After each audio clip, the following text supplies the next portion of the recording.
तो ये कहना गलत है कि केवल अंग्रेज ने भारत को लूटा, क्योंकि अगर आप इतिहास के पन्नों को पलटेंगे तब जाकर आपको पता चलेगा कि मुसलमानों ने किस कदर भारत को लूटा है। हम में से ज्यादातर लोग तो यही जानते हैं कि साल 1192 ईस्वी में मोहम्मद गोरी ने जब पृथ्वीराज चौहान को हराया था, उसके बाद से ही भारत में मुसलमानों के आने की शुरुआत हुई थी।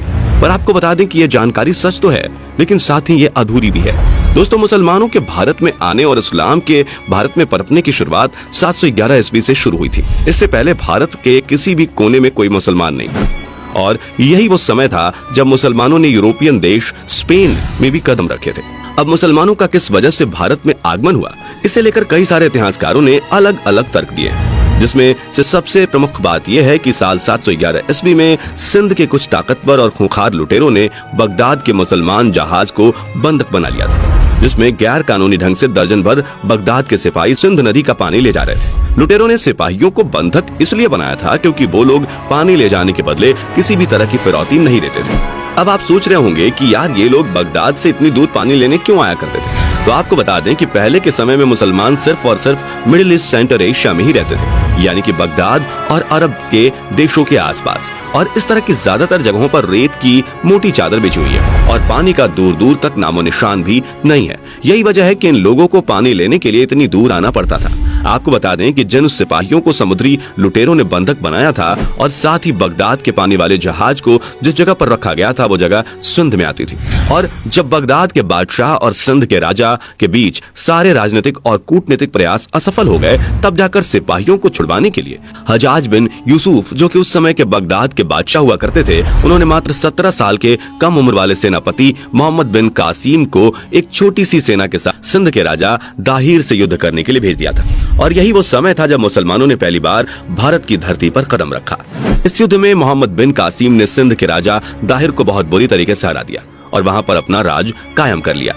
उस समय सिंध भारत का हिस्सा हुआ करता था और सिंध ही वो पहला राज्य था जो मुसलमानों के अधीन बना था। और फिर मात्र 2 साल के अंदर अपने आसपास के सभी छोटे बड़े राज्यों को जीतकर बिन कासिम ने उन्हें अपने कब्जे में कर लिया, जिसमें आज का जम्मू कश्मीर और अफगानिस्तान भी शामिल था। इन सभी राज्यों को जीतने के बाद बिन कासिम की अगुवाई में इन सभी राज्यों को खलीफा का पूर्वी प्रांत बना दिया गया। ये तो भारत के उत्तर पश्चिमी हिस्से की बात थी, जहां साल 711 ईस्वी से लेकर 1192 ईस्वी तक मुसलमान भारत के केवल उत्तर पश्चिमी इलाके तक ही सीमित थे। हालांकि इस बीच उनके निशाने पर दिल्ली भी बनी हुई थी, क्योंकि एक समय ऐसा था जब दिल्ली सबसे ताकतवर और सबसे अमीर शहरों में से एक था। कई सारे मुसलमान हमलावरों ने दिल्ली पर कब्जा जमाने की कोशिश करी, लेकिन दिल्ली की ताकतवर राजपूत की सेना के सामने उनकी एक न चली। फिर साल 1192 ईस्वी में ऐसा पहली बार हुआ जब किसी मुसलमान शासक ने भारत की राजधानी और उस समय के सबसे अमीर शहर दिल्ली पर कब्जा कर लिया। जी हाँ, आप बिल्कुल सही सोच रहे हैं, हम यहाँ पर मोहम्मद गोरी की बात कर रहे हैं। लेकिन मोहम्मद गोरी के लिए दिल्ली को जीतना बिल्कुल भी आसान नहीं था, क्योंकि मोहम्मद गोरी ने दिल्ली के ऊपर 17 बार हमला किया और हर बार युद्ध के अंत में माफी मांगने के कारण पृथ्वीराज चौहान ने उसे माफ कर दिया। लेकिन 18वीं बार ऐसा नहीं हुआ, क्योंकि इस बार राजपूतों के ही एक राजा जयचंद ने पृथ्वीराज चौहान को धूल चटाने के लिए और अपनी आपस की दुश्मनी के कारण उन्होंने मोहम्मद गोरी की इस युद्ध में मदद करी, जिस वजह से पृथ्वीराज चौहान को हार का सामना करना पड़ा। युद्ध जीतने के बाद मोहम्मद गोरी ने दिल्ली को हर तरफ से लूटना शुरू कर दिया।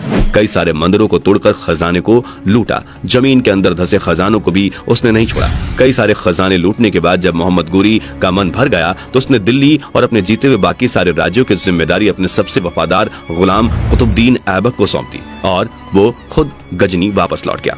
और इसी के साथ भारत में अब मुसलमान वंश की शुरुआत हुई।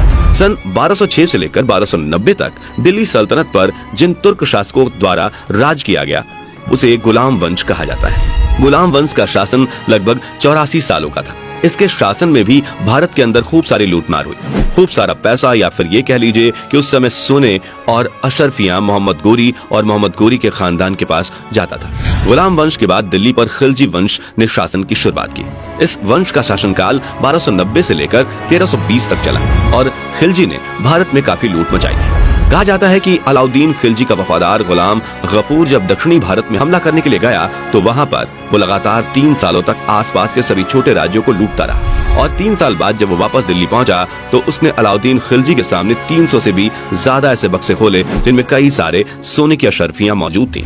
अब इससे आप अंदाजा लगा सकते हैं कि केवल 3 साल के अंदर 300 बड़े बड़े बक्सों में भरकर सोने की अशरफियां वो लाया था। खिलजी वंश के बाद दिल्ली में सल्तनत तुगलक वंश की शुरुआत हुई, जिसके बाद 1491 से लेकर 1526 तक दिल्ली में लोधी वंश का शासन रहा था। इसके बीच भी कई सारे छोटे मोटे सुल्तानों ने दिल्ली पर राज किया, लेकिन 1526 ईस्वी में जब पानीपत का प्रथम युद्ध हुआ तो उसमें दिल्ली की सल्तनत के अंतिम लोधी वंश के सुल्तान इब्राहिम लोधी के युद्ध में हारने के बाद भारत में मुगल वंश की स्थापना हो गई थी। इस वंश का संस्थापक बाबर को कहा जाता है। कई इतिहासकार कहते हैं कि बाबर अपने पिता की ओर से तैमूर वंश का 5वां और अपनी माता की ओर से चंगेज खान का 14वां वंश था।